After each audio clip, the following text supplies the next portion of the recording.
Welcome to Yehoshua's Daf Yomi Shiur, where the Daf continues daily until the complete revelation of Mashiach ben David, Messiah the son of David. Today we'll be studying Tractate Chullin, page 114, starting with 114a. Top of the page with the words Kevan de al achila lo laki abishul nami lo laki. The link between cooking and eating indicates that since one is not flogged for eating forbidden fat cooked in milk, as agreed upon above, one also is not flogged for cooking the two together.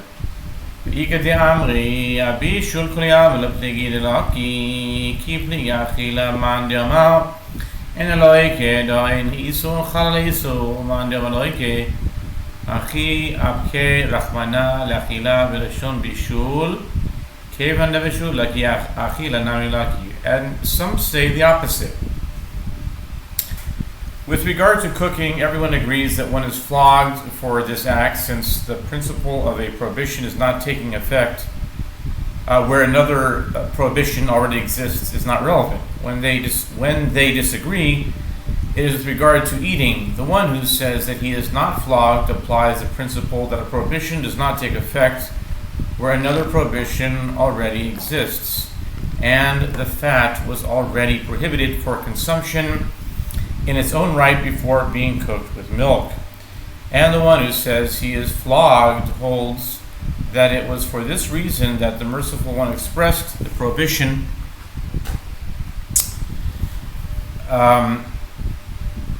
The one who says he is not flogged applies the principle that a prohibition does not take effect where another prohibition already exists, and the fat was already prohibited for consumption in its own right before being cooked with milk. And the one who says he is flogged holds that it was for this reason that the merciful one expressed the prohibition of eating meat cooked in milk, using the language of cooking to teach that since one is flogged for cooking forbidden fat and milk, one is also flogged for eating the product. The Gemara suggests a third explanation of the dispute between Rabbi Ami and Rabbi Asi. And if you wish, say that one sage said one statement and one sage said another statement, and they do not disagree, as they are referring to different cases. The sage who said that one is flogged is referring to the transgression of cooking forbidden fat with milk, whereas the one who said one is not flogged is referring to the consumption of forbidden fat with milk. Everyone agrees that a prohibition does not take effect where another prohibition already exists, and therefore one is flogged only for cooking forbidden fat in milk, but not for eating the two together. Meisvei hamivashel b'mei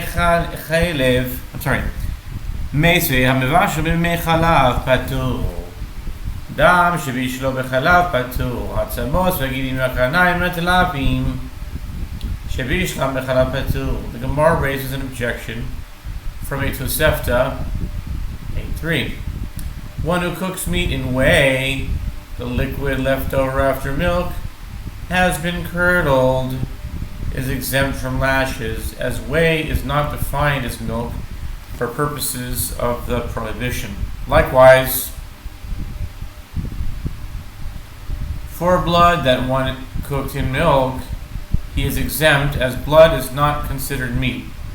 Similarly, with regard to the bones, the tendons, the horns, and the hooves that one cooked in milk, he is exempt. The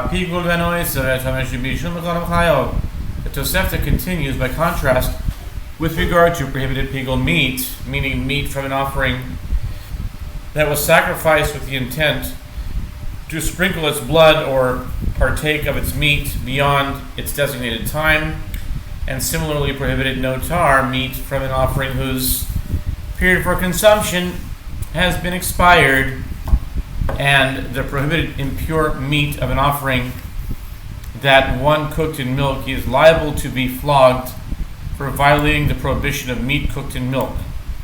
This indicates that the prohibition applies to items already prohibited for consumption, contrary to the above opinion attributed to Rabbi Ami and Rabbi Asi. Hi, Tana Savanisun, Halanisun. The Gemara answers this Tana. The bride maintains in general that a prohibition takes effect where another prohibition already exists, whereas Rabbi Ami and Rabbi Yassi are of the opposite opinion. It is conceivable that the sages who are Amoraim disagree with that Tana, and the issue of whether a prohibition takes effect where another prohibition already exists is a well-known dispute among the Tanaim themselves. You say,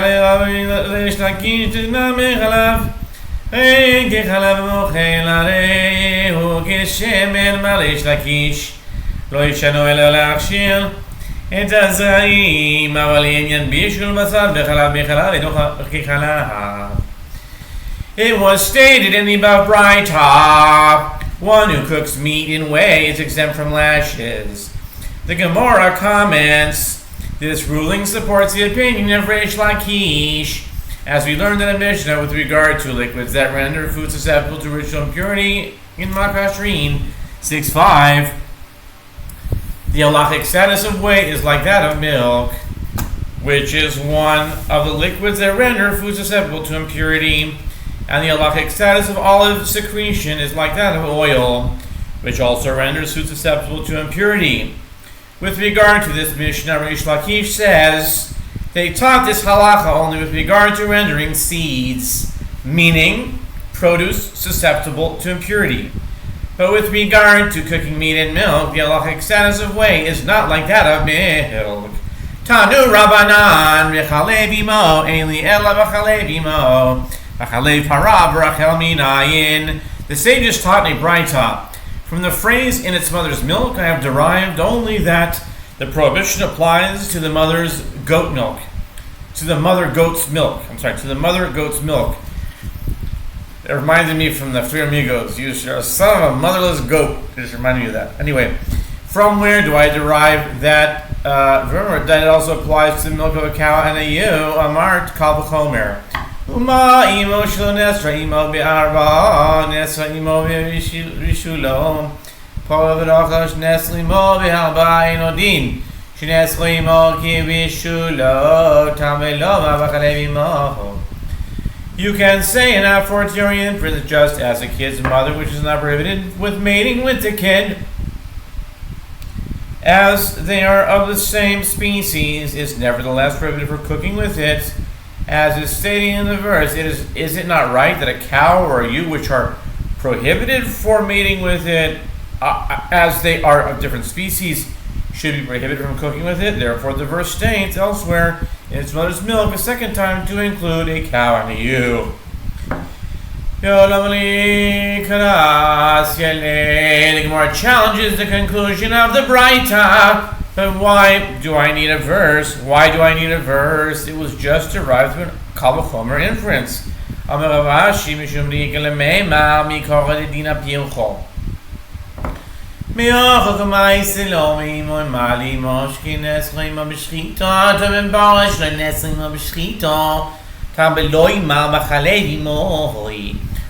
said it is needed because one can say that the refutation of the kal v'chomer inference is present from the outset, meaning there is a difficulty with the comparison from where do you derive the inference. It is derived from its mother goat, which the Braita presents as being treated more leniently than a cow or a ewe, since it may be mated with a kid.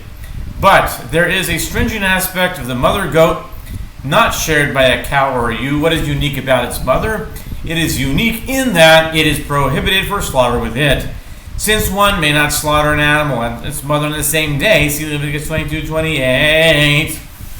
Will you say the same about a cow, which is not prohibited for slaughter with it? Therefore, the states in its mother's milk to include a cow and a ewe. Tanya idach b'chalev imo, ein li ela b'chalev imo, b'chalev v'choyso gedol lebenayin. The above Braita accounts for two of the Torah's three mentions of the phrase "in his mother's milk." The Gemara now addresses the third. It is taught in another Braita, from one instance of the phrase "in his mother's milk," I have derived only that the prohibition applies to the mother of its mother. If the mother is less than a year old and has not yet entered the pen for the purpose of its owners separating the annual animal tithe, from where do I derive that it also applies to the milk of its older sister, meaning one that is more than a year old that has already entered the pen for the animal tithe in the previous year?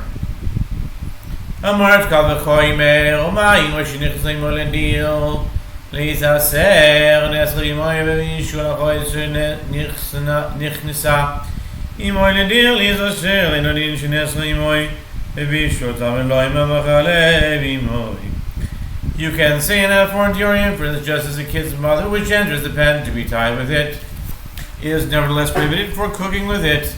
Is it not right that his sister, which does not enter the pen to be tied with it, should be prohibited for cooking with it? Therefore, the verse states elsewhere in its mother's milk a third time to include the older sister in the prohibition.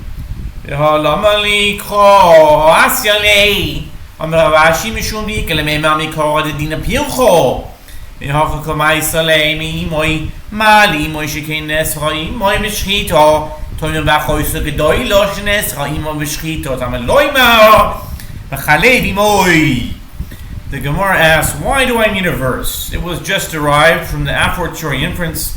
Rav Ashi said it is needed because one can say that the refutation of that a fortiori inference is present from the outset. From where do you derive the inference? It is derived from its mother. But one may respond, what is unique about its mother?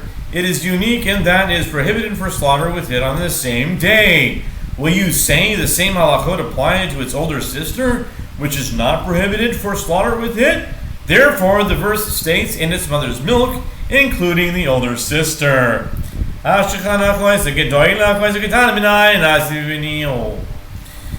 Gemara continues, we have found a source for the halakha that its older sister is included in the prohibition of meat cooked in milk. From where is it derived that the same applies to its younger sister, one that has not yet entered the pen for the tithe? The Gemara responds, it is derived from between them, meaning from the combination of the mother and the older sister. The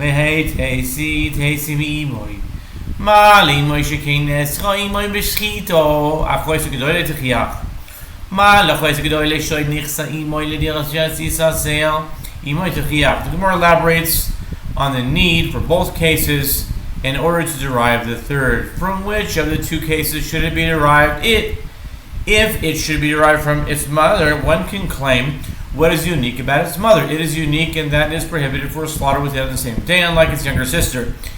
One may respond, its older sister can prove the point, since it is not prohibited for slaughter with the kid, but it is still included in the prohibition of meat cooked in milk. But this can be refuted as well. What is unique about its older sister? It is unique in that it does not enter the pen to be tied with it. Unlike the older sister, one may respond that its mother can then prove the point, as it can enter the pen to be tied with the kid, and it's still included in the prohibition. The chozahadin lo yrizeh krizeh lo yrizeh krizeh atzar shosh behen shu basov bashem v'chalev v'cholav afani ovi achoy so ygetane shu basov bashem v'cholav. And consequently, the inference has reverted to its starting point. The chozahadin, the aspect of this case is not like the aspect of that case, and the aspect of that case is not like the aspect of this case. Their common element is that both the mother and the older sister are meat, and it is prohibited to cook with them in milk. If so, I will also include its younger sister in the prohibition, since it is also meat, and therefore it is prohibited to cook, and it is prohibited to cook it in milk.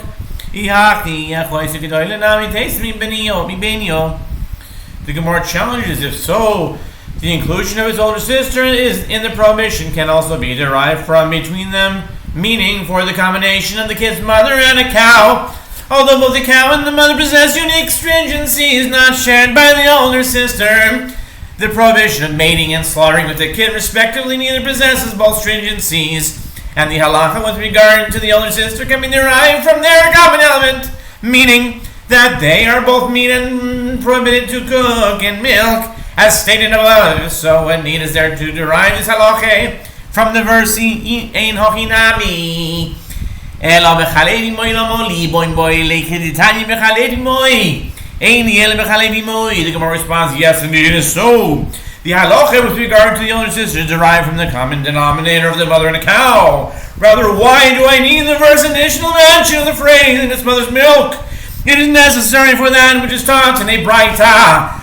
When the verse states in its mother's milk, I have derived only the prohibition to cook the kid in its mother's milk.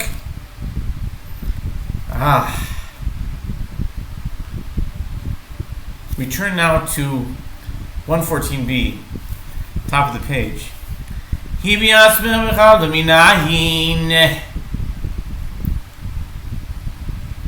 Amad kal v'choymer ma bimkom shu nesav pri'im pri meshchito nesav pri'im ha'ei meshchito mekoim shenesav pri'im pri bishul eino din shenesav pri'im ha'ei bishul lama lo yiman v'chalevi moi. From where is it derived that the meat of a mother animal may not itself be cooked with its own milk? Say kal v'choymer. Just as with regard to an issue where the fruit is not prohibited with the fruit, meaning slaughter, as is permitted to slaughter two offspring of one on the same day, two offspring of one mother on one day, the fruit is nevertheless prohibited for slaughter with the mother. Is it not right that with regard to an issue with the fruit is prohibited with the fruit, meaning cooking, as it is prohibited to cook a mother's offspring with its milk, the fruit, meaning the milk, should be prohibited for cooking with the mother. Therefore, the verse states, in its mother's milk, to prohibit the cooking of the meat of the mother in its own milk. We're in the middle of ideas, so let's continue on here. The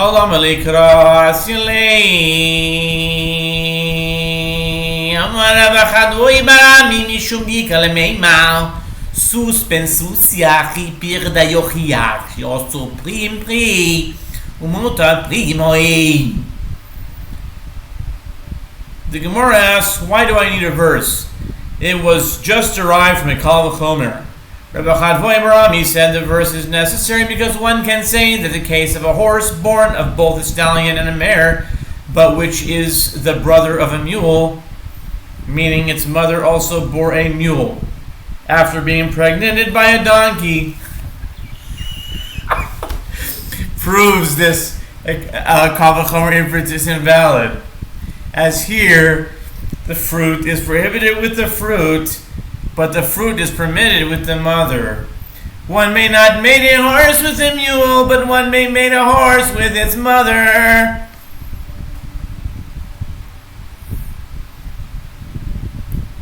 I think we should continue. This is going. Wow, we're in the middle of an idea, but we need to stop here because it's going to go on forever. So we'll stop here, and we'll continue the next daf with Hassam. Thanks for watching, folks. Oh, by the way, I just recently signed up with Yehoshua's Daf Yomi Shiur that's my name, in Buy Me a Coffee. And if you'd like to support my work, if you enjoy the work that I do and are edified by it and you benefit from it, please consider supporting me at Yehoshua's Daf Yomi Shiur in Buy Me a Coffee.